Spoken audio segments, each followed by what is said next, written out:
And there is the airbrushed chrome molding.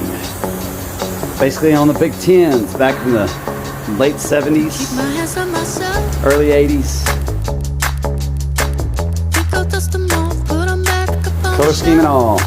Yes, this is on a 2002 pickup.